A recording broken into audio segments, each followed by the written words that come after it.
what the pit looks like after all winter being covered.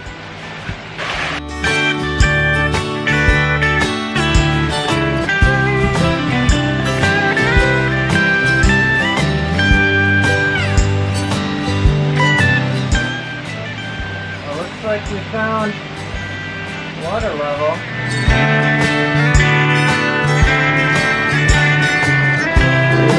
Down there.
I got this skimmer open box at the hardware store. And this sump pump, no idea if it works. We're gonna find out.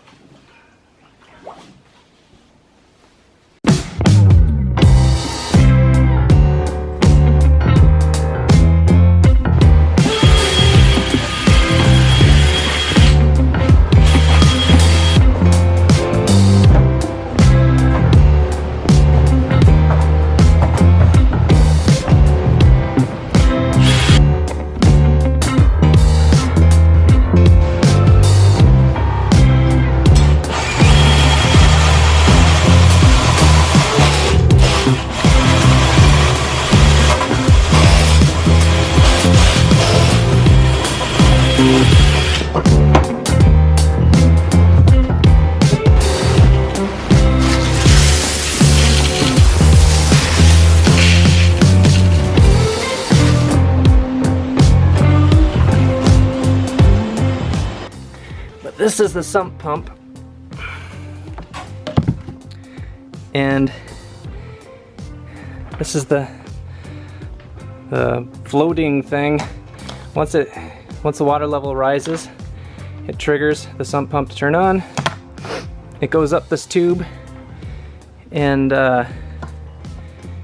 it first goes through this one-way valve, preventing any backflow this direction.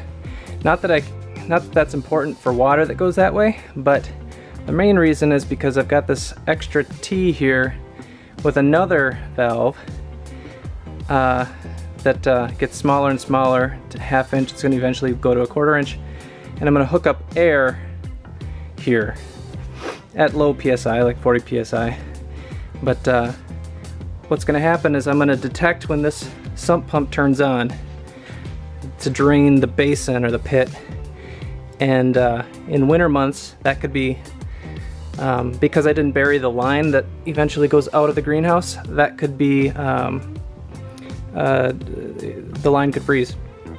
So to prevent it from collecting water and freezing and preventing the pump from working in the winter, I'm going to regularly, well, I'm going to detect when this turns on, and then a minute later shoot a blast of air through here.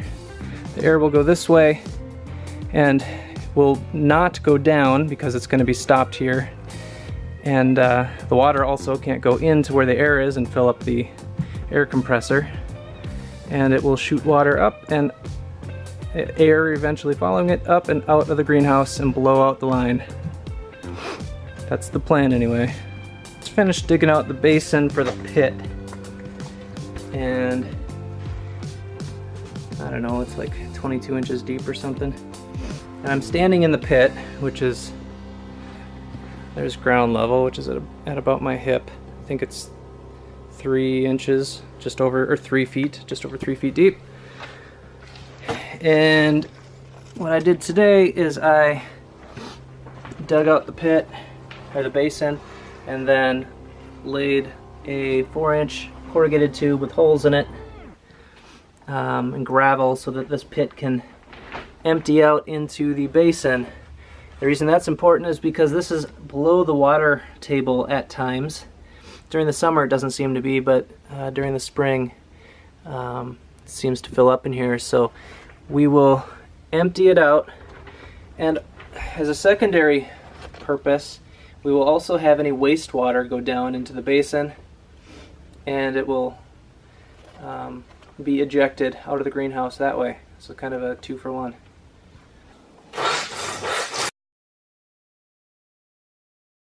I finished putting together all the PVC poles. There's 10 of them there. Now they just need to get installed. That's a 2-person job.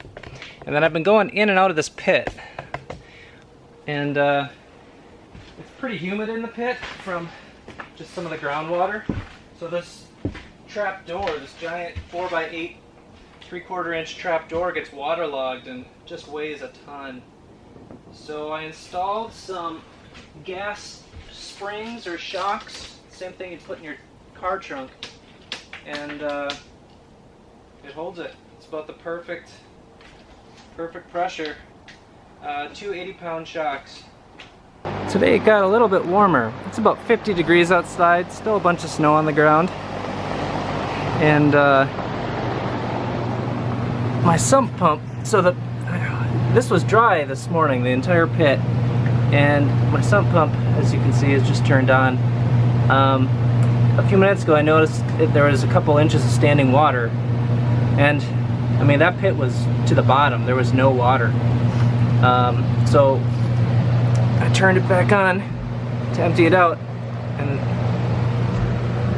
I noticed finally the melt has reached the inside of the pit, and it's pouring in from all sides here. But that's got to be, for how often the pump is running, I'm guessing it's coming in at a gallon a minute or something. Crazy.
We are now laying power.